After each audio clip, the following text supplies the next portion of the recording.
আজকে আমরা বড় ভাইদের সাথে করলাম আমবর্তা, আর এই আমবর্তার মধ্যে পাকনামি করে বেশি পরিমাণে জাল দিয়ে খাওয়ার পর আমাদের অবস্থা, তারপর হাত মুখ ধুতে গিয়ে এমনটা হবে আমি ভাবতেই পারিনি। বড় ভাইরা বলছে যে আমবর্তা খাইবে, তাই আমি দেরি না করে বাপিকে গাছে উঠে দিলাম। আর ভাই এখানে আম টোকাইতেছে, দেন আম টোকানি শেষে আমরা চলে যেতেছি বাজারের উদ্দেশ্যে। তো বাজারে আইসা পড়লাম, বাজারে আইসা দেখি বাজারে একদম ফাঁকা। আরে না, ফাঁকা না, দুইজন মুরব্বী আছে, আর দুইজন মুরব্বীকে দিয়ে দিলাম আম চলানোর দায়িত্ব। এন্ড আমি এখানে বসে আছি, আর এর মধ্যে দেখি যে বাসা ভাই চলে আসতে আর নিয়ে আসছে ব্লেন্ড করা গুঁড়া মরিচ। এদিকে ওরা পলতেছে, তার মধ্যে আমি যেটা দিয়ে পলা হবে ওই মেশিনটা ধুয়ে নিয়ে আসলাম। এন্ড এখানে কাটছি, কাটছি সেটা খাইতেছি, দেখি চুক্কা লাগতেছে, প্রচুর চুক্কা ভাই কি ঘুম। তারপর বলটা ধুয়ে নিয়ে আসলাম, বলটার মধ্যে আমগুলো রাখলো, তারপর আমরা পলা শুরু করে দিলাম। পলতে পলতে আমার হাতও কেটে গেছে, তারপর ইমন দায়িত্ব নিয়ে নিছে।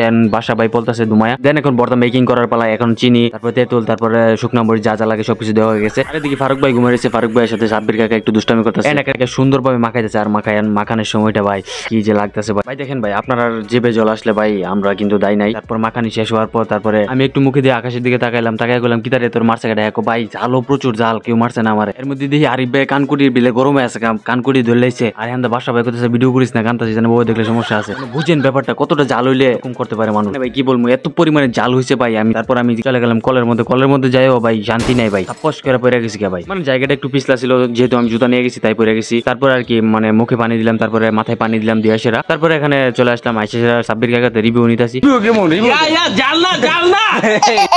যেহেতু প্রচুর জালের উপর দিয়ে জিব্বাটা গেছে, তার জন্য বাসা ভাই কি করছে একটা কোক অর্ডার দিছে। তো কোকটা আমরা খাইতেছি, এন্ড খাওয়ার পরে তারপর আমরা বাড়ির দিকে চলে যাচ্ছি।